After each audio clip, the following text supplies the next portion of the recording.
Okay, Geoff, so what's your favourite intervention out of the 10 Safewards ones? Well, I genuinely love them all, to be honest. I really do. But I think the one that's always stuck out for me, primarily because it's one that Speak loud now, otherwise that oh, won't okay, pick it sorry. up. I think the one that really sticks out for me, the one that I've always kind of, and it's one because it's always been rolling around in the back of my head as well, is positive words. Now, I think people might be surprised by that because it's not the most dramatic. It's not the discharge tree on the wall. It's not the comfort box. But I just love it because it's very achievable, very simple. But it does operate on so many different levels. I think the first thing about positive words is handover for a nursing staff is bloody hard. I've sat in so many handovers over the years, and you really do come out with a sense of any enthusiasm you had when you got to the ward has now gone. The poor bugger handing over to you is often just going through a diatribe of terrible things. But the effect on you is one of, you stick a big needle in me and pull out all my motivation and energy, and that's the handover. Half an hour of pure diatribe. So it talks to me on several levels. It reminds us that we care passionately and deeply about our patients. That's why we're here. It gets us in touch with that. It stops us from feeling, and it works in two ways. Saying something positive is good for you. Hearing something positive is good for the person hearing it. There are caveats to that. The patients don't see it, but hopefully they'll feel it. But I think for me, it's just something. The minute I saw it, I thought, and I remember when because I was in the focus groups and looked at it, it's always stuck out for me as something that it's tiny, but my God, it really does. I think have the potential to have massive impact. So I love positive words. So you love positive words. For me, it's the mutual help meeting. Now, why is it I love the mutual help meeting so much? I suppose partly I feel a lot of ownership of that particular idea because that was my idea, and it came directly out of the research that we did as part of this overall research program. Lots of the interventions draw on the whole body of research, not just our own, but also that done by other people over years and years and years.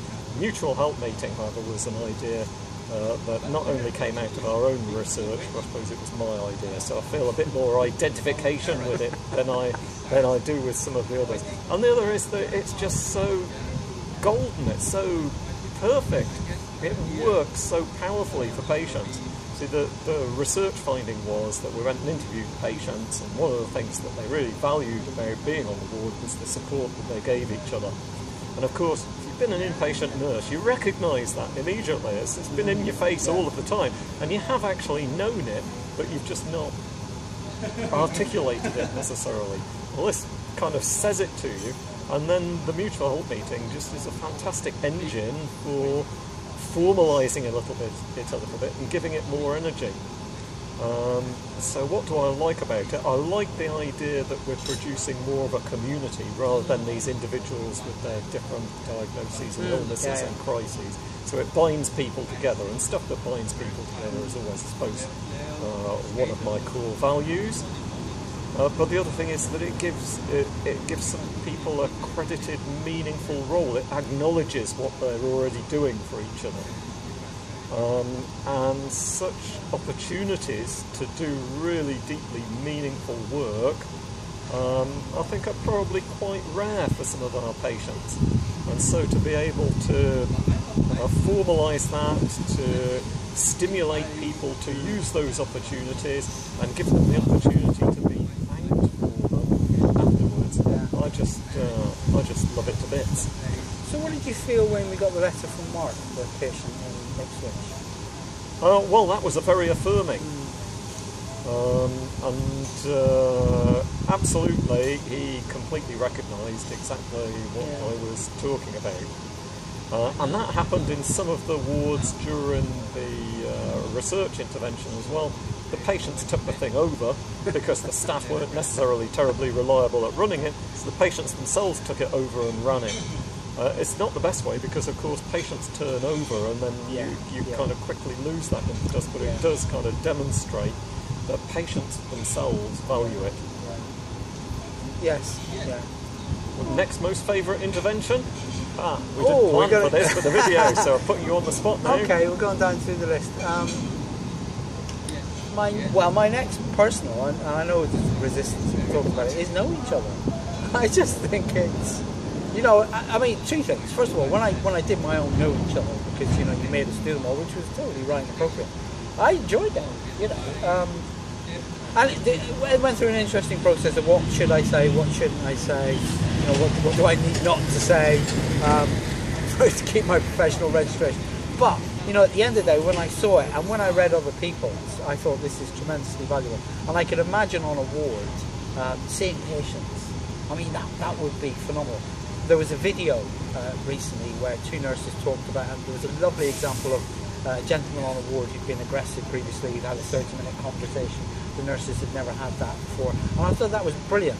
And it probably wasn't possible. Wouldn't it be brilliant at that point to say, look, you told me all this, and I've really enjoyed this, but let me help you write some of it down, so the other staff can know just a few things that you're happy talking about.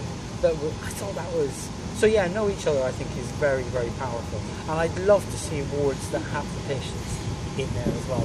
And if I was a ward manager, I think I could really see myself going, this is going to happen here, and we're going to make this valuable. So know each other. Your number two? My number two, soft words. Okay. Soft words. It's just there are. Why do I like that one so much? Well, first of all, it's easy. There is no burden on anybody to implement soft words, apart from printing out the soft words and actually changing them daily. This is not a kind of a labour-intensive intervention. So, this has got to be something that's easy to implement on the ward. So I like that about it. And of course, that meant that the wards during the trial all managed to do it well. The second thing I like about it is that it brings together nursing expertise. So lots of these statements are from nurses, they're from our previous research. So they're advice of expert nurses to other nurses, so you can guarantee that these are really helpful thoughts.